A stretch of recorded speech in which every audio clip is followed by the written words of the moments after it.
Daciat teatakse kui soodsat autot, mis valmistatud vanemate Renault'de osadest ning pikka aega pole Dacia mudelivalikus midagi toimunud. Kuid nüüd on mul teile hea uudis. Uus Dacia Sandero ja Sandero Stepway on lõpuks kohal. Sandero on teinud Dacia maailmas väga suure hüppe. Enam ei ole see vanal Clio platvormil, vaid see on kõige värskemal Renault Clio platvormil ja sellel samal platvormil põhineb ka näiteks Renault Captur. Lisaks omab see ka täna vägagi moodsat tehnikat. Näiteks lisaraha eest on võimalik saada võtmeta sisenemist ja käivitamist ja standardis on juba LED esituled, mis omavad Volvole omast selliste päevasõidu LED-i ja ka tagaosa on saanud uuenduse ja minule meenutab see natukene Volkswagen Polotte. Ja selle Stepway puhul on üks väga hea omadus. Nimelt, need pikitalad on võimalik panna ristipidi. Tõstad lihtsalt siit selle katte ülesse ja keerad siit 6 kandid lahti. Ja kui sulle selline kõrgem auto ei meeldi, siis on tegelikult võimalik ka saada soodsamat tavalist Sanderot. Ka jõuallikad on uued ja valikus on vaid 3-silindrilised 1-liitrise töömahuga turboga bensiini või LPG gaasiga töötavad mootorid. Käigukastiks peamiselt 6-käiguline manuaal ning ühele mootorile saab ka CVT variaatorkasti ja veoskeemiks on alati esivedu. Proovisõiduks on meil aga 67 kilovatti arendav bensiinimootor koos 6-käigulise manuaalkastiga. See liitrine bensiinimootor on linnakiirustel üsna reibas, aga maanteel sõites saad koheselt aru, et võhma jääb puudu ja möödasõite pead ikkagi ette arvestama. Ja seda näitab ka tegelikult 0-100 kiirendus, mis on 12 sekundit. Kõiksugused juhtimiseks vajalikud kangid, pedaalid, roolid, kõik on väga kerged. Ja siduripedaaliga on kohati selline tunne, et tekib küsimus, et kas ma seda ikka vajutasin. See on nii kerge, sa lihtsalt ei tunne seda.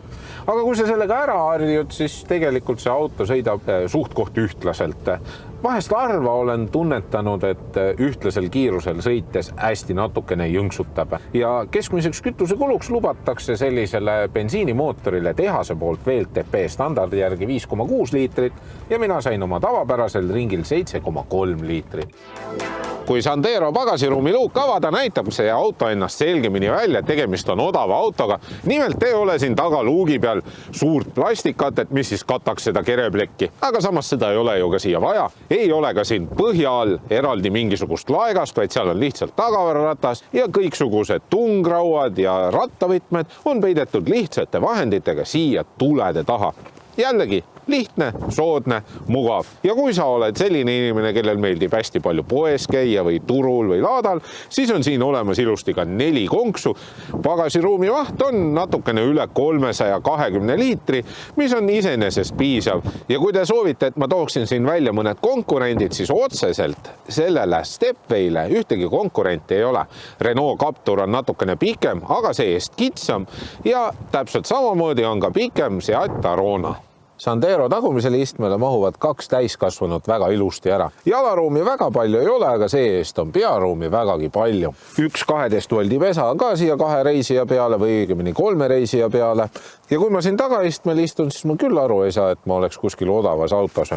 Iste on mõnusalt pehme, parajalt pika põhjaga. Jah, seljatugi on natukene püstine, aga jällegi mitte midagi väga ebamugavat. Ja uksepolstrid on hästi lihtsad, plastikust, aga nii on ka näiteks Volkswagen Polol või mõnel teisel säärase klassi autol. Ka juhi koht ei näita välja, et tegemist oleks mingisuguse odava autoga. Plastirohke, kangaga kaetud liistud, kunstnahaga kaetud rool. Hästi lihtne, aga samas ei jäta see sellist muljet, et oleks kuidagi nagu halvasti need asjad kokku pandud. Iseenesest siin on täitsa viisakas olla. Kõik see plastimuster ei jäta sellist odavat muljet ja ausalt öeldes jällegi, enamus selle klassi autod on analoogse materjali valikuga.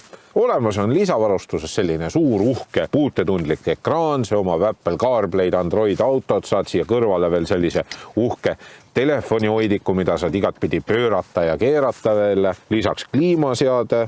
Ja ainus, millest ma puudust tunnen, on siin keskkonsoolis mõni kinnine laegas. Ja iste on pikk, paraja külgtoega ja pehme.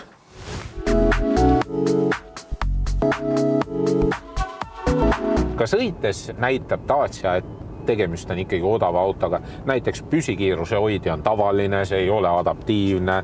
Olemas on küll pimenurgaandurid, aga näiteks puudub rajaabiline.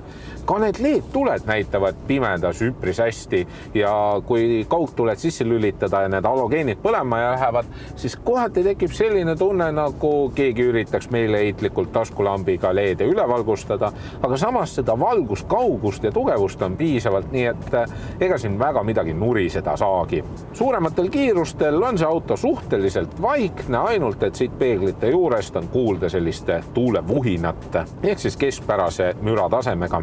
Vedrustus on hästi suurte kerekaldumistega ja kohati kipub see autoga natukene põrkama.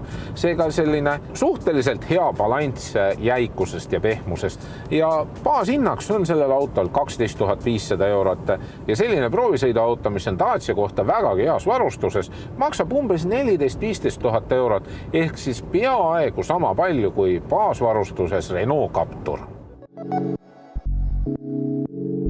Uus Sandero on teinud suure sammu paremuse poole. See sõidab nüüd paremini kui eelmine põlvkond ning ka visuaalselt ei jäta see enam odava auto muljet nii nagu varem.